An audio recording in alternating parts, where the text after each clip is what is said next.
Sir Gordon, thank you very much for hosting us here in your boardroom and your headquarters. Right. I wanted to take you back in memory lane, your impressions of the Philippines at the time you began your investments. This was early part of the 1990s, towards the end of the Aquino administration and transitioning to the Ramos administration. Can you tell us about your impressions and the decision points of why you decided to invest in the Philippines? Well, actually started earlier after President Aquino took place, and through the World Bank and the Asian Development Bank, we noticed that there's an acute shortage of power in the Philippines. And at that time, we were doing a lot of power stations in southern China, because China just opened up and there were extremely acute shortage of electricity. And so I thought for the Philippines, the quickest way to bring about that would be some power barges, or failing that, it could be land-based power stations burning diesel oil. So these were the things we were thinking around that can bring in very quick fixes. But the long term one must be more practical power stations, and that will come later, but stopgap. So we started with President Aquino, and we did now voters by using some used turbines and put it in there. I think we put up the turbines on an open competition for the contract, and we won the contract. And we did find some used turbines, and we installed it, I think, within about 9 months ago. And then we started. And after which, then President Ramos became president, and I remember what he said, that no power is more important no power is more expensive than no power. In other words, for every kilowatt hour that you spend, you're going to produce a lot more wealth than that few cents you spend on it. So he started a program of open competition and asked for investments in it. And that's how we got involved with President Ramos. Sir Gordon, it's fascinating to see the Philippine economy in transition during that time as well. You had 38% growth in power demand, but there was only an 18% growth in capacity. So there was a gap to fill. President Ramos had called you, and your reputation was a Mr. Fix-It in the region as well. Can you tell us about how you were interested and how you expanded your investments during the Ramos administration? Well, our biggest worry was that not the technical part, not the money part, but we were dead worried about how any government would want to keep its contracts, because a lot of countries, and they don't honor their contracts. But I thought President Ramos, a West Point man, and the Philippines has a rule of law for many years, and I thought that should be a little risky, but it's probably a risk that we have to take.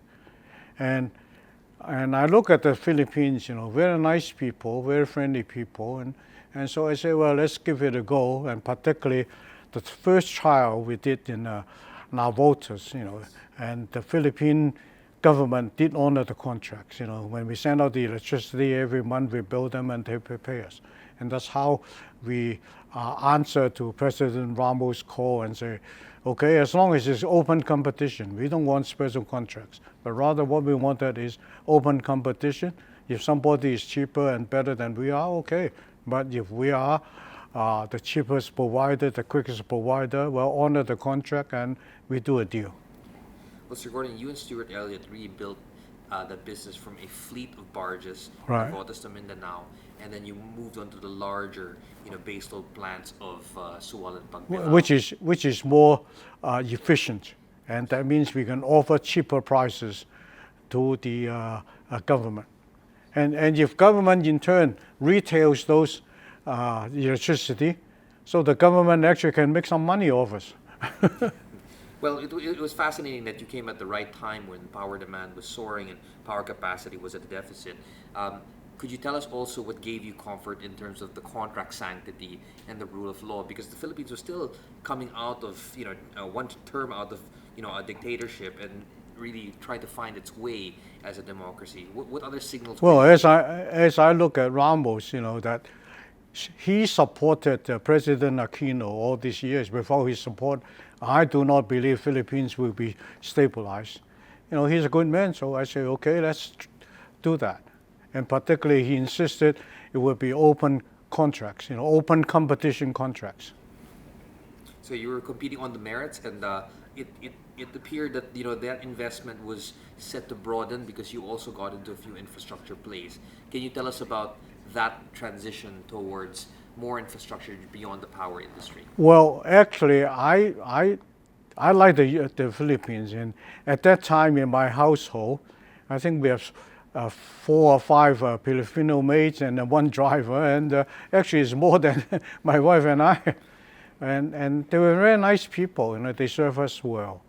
And I thought Philippines are destined to grow, because I remember after Second World War, their GDP was per capita is higher than that of Japan. So it's probably time that if the people wake up and get down to really working hard, and with the resources and the people, they should be doing much better than they have been doing. So the important is a stable government, and I am a very firm believer that Ramos can do it, because President Aquino survived several coups or attempted coups, and he was the one that really stabilized the country. So that was our belief. So you had that sense of continuity. You also have personal touch points within your household. Tell me about the other infrastructure plays that you built throughout the Ramos administration. What was the experience like in terms of venturing beyond the power industry and into these other sectors? No, we did not go into other infrastructure, but I did try to push that in order to really, and I'm still saying this today, that if the Philippines want to get it up to a much higher level of economic development, they really got to spend a lot more money on roads and what I call the nautical highway. See, Philippines are blessed with the sea and also a few thousand islands. And how the hell can you connect those islands? And a much cheaper and efficient way is try to build a nautical highway. And so, I did put the proposals to several Filipino governments, but I think for some reasons it was never considered or carried out. So, but anyway, we did concentrate on the power, and I'm very glad. I'm still very, very glad that I did my part for the Philippines. So, Gordon, you certainly did. I mean, and this economic history will be long in the annals of memory. The question I have here also is, when you look at your relationship with the president, there's always a beginning to that. You're both civil engineers. You came in at the right time. What was it like the first time meeting him? I was a bit nervous. Here's the president of so many million people, but I find that he's just like me, a down-to-earth fellow. So I feel very comfortable. And of course, I met a lot of presidents and top leaders, because I was at that time the largest foreign investor in PRC, and I did witness the growth of PRC. And I thought that, well, if I put some money into the Philippines, hopefully other people will do the same, and together with the efforts of the local people, then Philippines, with the efficiency of infrastructure, like on telecommunications, like on power, and like on transport, and better airports and whatever, then you would be able to enjoy a much higher rate of growth. Because Filipino people are hardworking people. Well, Sir Gordon, you certainly put a bet on the Philippines, and you also did that with a person at the helm of this country. At that time you met him, he was still in the cabinet, transitioned from a military career. What did you see in him that convinced you, apart from the straight talking and the down-to-earthness, that convinced you that he would be the leader of the Philippines and that he would do well? What stood out for you? Well, he struck me as somebody that really wanted to do something for the Philippines. And I look at his background, military officer, and if he has got personal ambitions, he could have dispose somebody and say, "I want to rule." But he's not that. I believe that he is a firm upholder of the rule of law. And so he knows his place, and he protected President Aquino in whatever way that he's capable of, and he certainly respects democracy, and that's the rule of law, and so I have faith in him. Well, Sir Gordon, it seems to me like, because your investments are infrastructure investments, long-term runways, long-term gestation periods, it does need a man who believes in the rule of law beyond him, Right. that these investments will last. Now, one of the elephants in the room that came out during that transition period when you put your investments was the opposition filed two cases, went up to the Supreme Court, and it threatened to throw a damper on the investment generation in the Philippines. Our understanding at that time was the president did work his political machine and did convince the courts to side in the favor of the contracts. Now, the accusation, on the other hand, was that it favored you, immensely. But can you tell us about the comments at that time when this controversy happened? How did you deal with those impressions? How did you address those misimpressions? No, I didn't deal with it at all. And I say, look, if the court says like that and says that we are in the wrong, then I go home and do nothing. But on the other hand, it's the duty of the host country that should protecting me, because I did not ask for the contracts on a private basis. And I insisted if it's an open bidding, which is the important thing, it's an open bidding. And that stood on its own in that case. Yeah, it stood on its own. Actually, I did not pay any lawyer to defend ourselves. And my impression at that time was, okay, let the courts decide. We respect the courts, because the courts are supposed to be very independent. So I say, okay, if they find us, they don't like that, then okay, we go home. And if we are in the right, then it's all right. But of course, there's every right for everybody to file to the court, a suitcase, a suit, whatever they want, because this is the process of democracy. But on the other hand, it's the truth that's important. And from what I gather, Ramos is a very clean person. There's no such thing as hanky-panky, and so it gave me the confidence. Well, Sir Gordon, it was interesting to see at that time, because I was also there early on in the power sector, seeing that transition happen, that it was interesting how the government really stuck to procedures and at the same time really defended investors because of the risks you took for the Philippines. Can you tell me more about that relationship with the president in terms of being able to assure that mutual confidence, that your investments would do well and that he would do you well as well in terms of protecting the investments, rule of law wise? Well, our competition was very keen. I remember at that time there were several bidders, and Japanese, American, and whatever people, Tom, Dick, and Harry. And I remember talking to my chief assistant there, Stuart Elliott, is look, we try to cut it really down to minimum profits, because we are in business for profit. But on the other hand, don't try to take people for a ride. You got to be a fair thing. Right? See how much we can sell the electricity at a price that really makes it worth our while, and at the same time affordable by the Filipino people. So that's why we were able to really outbid our competitors. And I said, if even at that kind of price and there's still people who object, maybe we shouldn't invest in that country. And as to how well the government defends us, it's up to them. As I said, I never even hire a lawyer to try to defend us. Well, Sir Gordon, it's good to put that on the record as well, because for economic history, when they look at how competitive a process is, they will see that there were biddings, there were open competitive processes, and the courts decided in your favor, notwithstanding opposition complaints, right? So my next question is really more about the president himself. I mean, to do a lot of work in a short amount of time, 6 years is still the presidential term. Do you think he could have done more with the situation, or he could have done more for the economy had he had more time?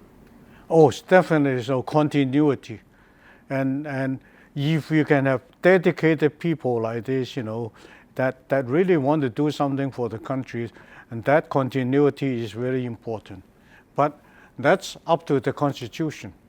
Your Constitution, as I understand the Philippines Constitution, is one term, 6 years, and that's it. More like Mexico. Yes, that's right. Well, Sir Gordon, one note also on the side is um, uh, history is catching up because you were probably ahead of your time looking at the inter-island infrastructure. It seems that this administration is already taking that up, and they do have infrastructure plans with foreign financing now coming in for interconnecting the three major island groups. So I think that credit to you that idea was happened more than 20 years ago, and now it's coming into fore with this current administration. Well, let me explain a little bit about the concept of foreign investment. A lot of people, probably not so informed, view foreign investment as something of terrible, because the foreign investment is that they come into a country, they put in a lot of money, and they take a lot of money away, because that's their due. If they invest money, obviously every year they should be able to get a return. So these simple people will say, any money taken out must be money lost. And I've been trying to do that, explain that foreign investment doesn't work that way.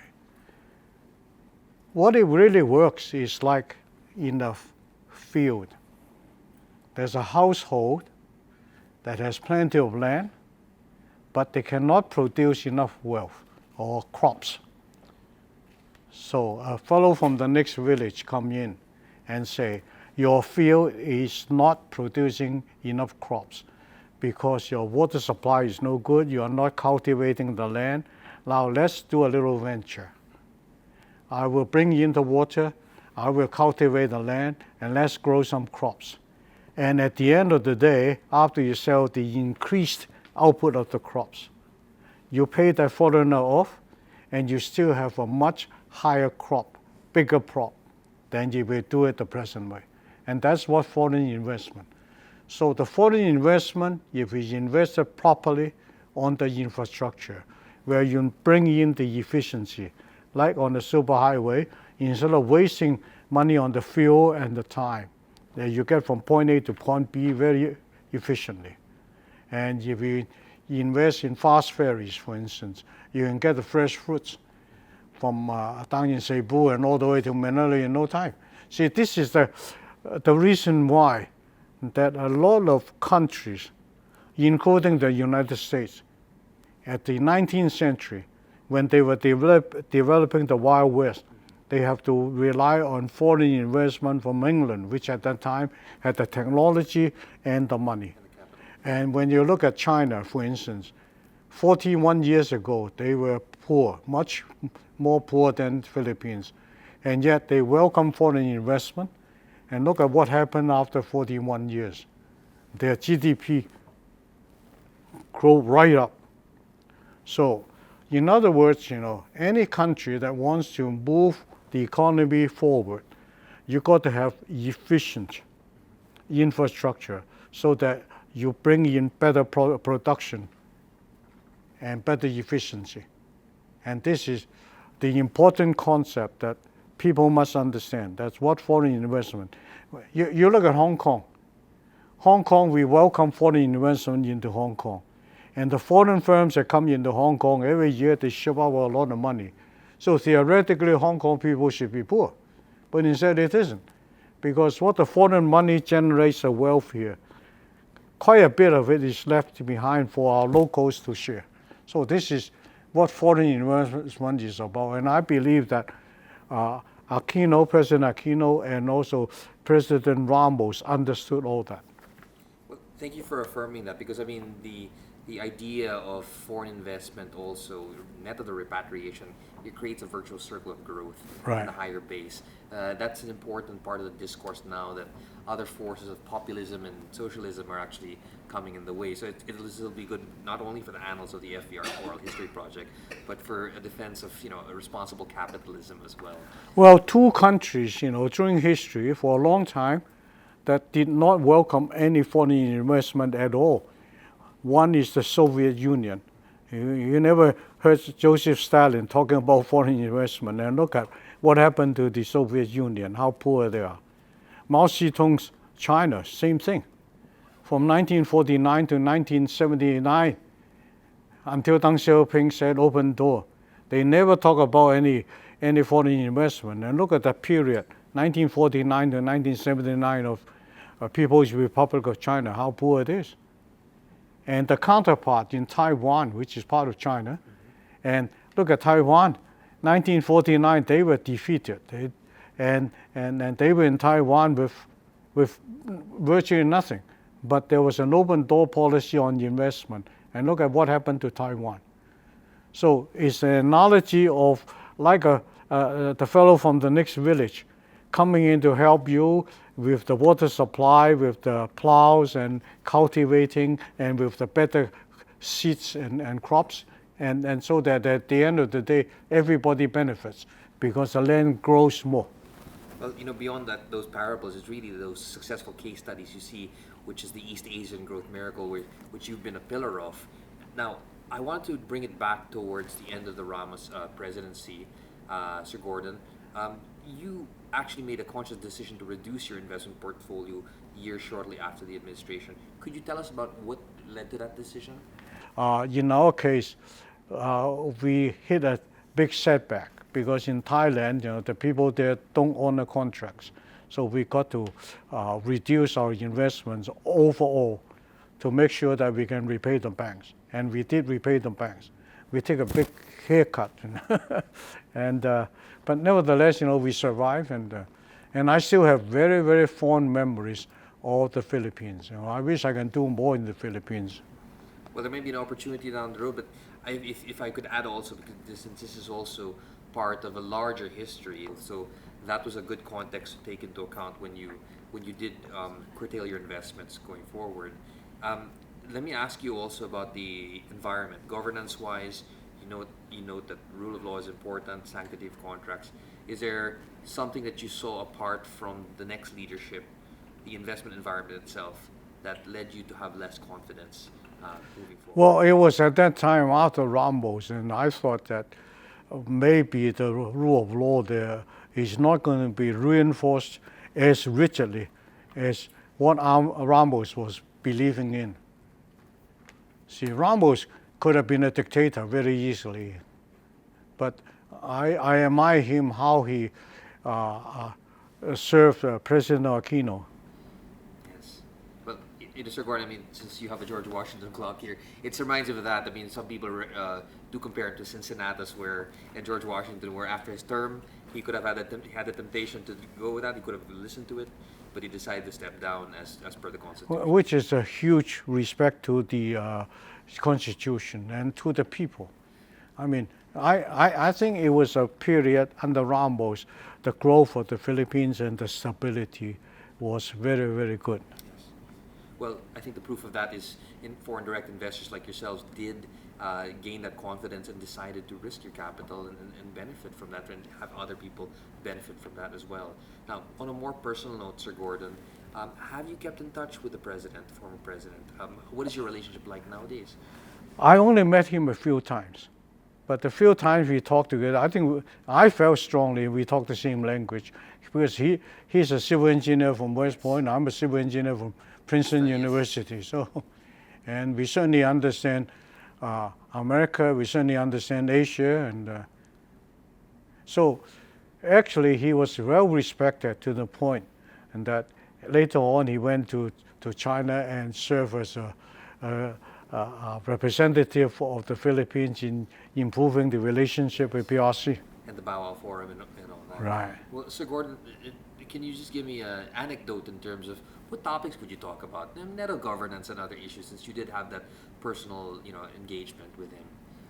Well, what he told me was that, work hard for the Philippines, and I said, I certainly will. I want to honor contracts. And so personally, I really did not meet him that many times. It was strictly on a, I would say, business relationship.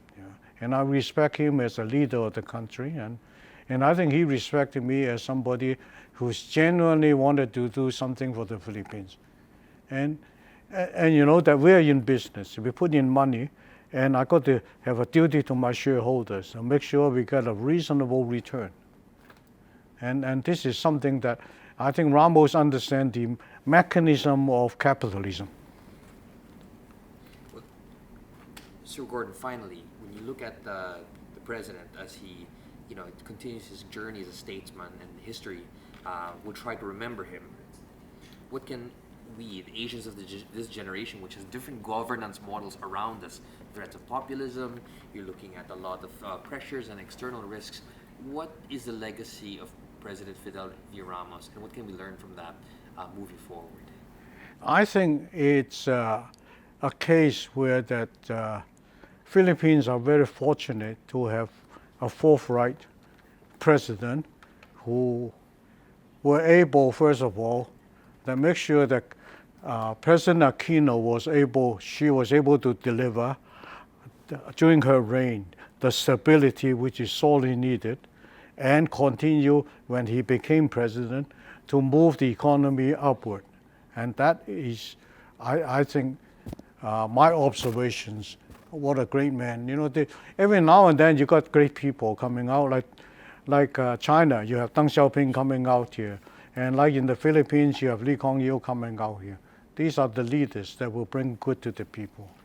And my only regret with him was at one time where I was in the Philippines, he said, we're going to have a charity golf course or something like this, and he invited me to go to golf, and certainly I don't know how to play golf, but I swung anyway, and certainly, he didn't even get 5 yards. So I say I gave up.